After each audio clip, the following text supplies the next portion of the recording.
नमस्कार प्रेक्षकांनो, लग्नानंतर होईलच प्रेम ह्या मालिकेमध्ये एक खूप छान सीन आपल्याला पाहायला मिळणार आहे.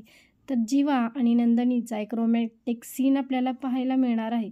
तर आपल्याला बघायला मिळेल की एकदम फिल्मी स्टाईलमध्ये जीवाने नंदनीला इम्प्रेस करण्याची तयारी केलेली आहे आणि जीवा तिच्यासाठी शायरी म्हणत असतो आणि तो म्हणतो, तुझं प्रेम वेडं थोडं मला उशिराच कळलं, तुझं प्रेम वेडं थोडं मला उशिराच कळलं, सोडवूयात का जरा आपल्या नात्याचं कोडं.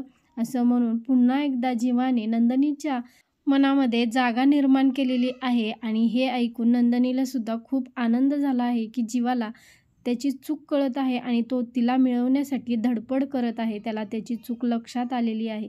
हे पाहून नंदनीला खूपच आनंद झालेला आहे.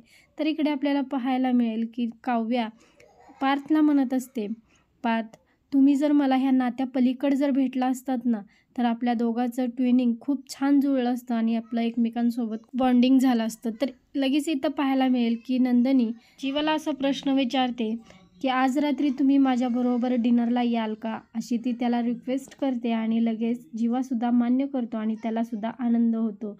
तर इथे सुद्धा आपल्याला पाहायला मिळेल की पार्थ काव्याला समजून घेण्याचा प्रयत्न करत आहे आणि काव्याला पार्थसुद्धा म्हणतो, आज रात्री तुम्ही माझ्यासोबत लाँग ड्राईव्हला याल का. आता हा प्रश्न विचारल्यानंतर काव्या पार्थकडे एकटक पाहायला लागते आणि ती काय बोलू हे तिला समजत नसतं. तर पार्थने प्रपोजल ठेवलेलं आहे, तर हे प्रपोजल काव्या एक्सेप्ट. पुढील भागामध्ये आपल्याला रोमॅन्टिक सीन पाहायला मिळेल.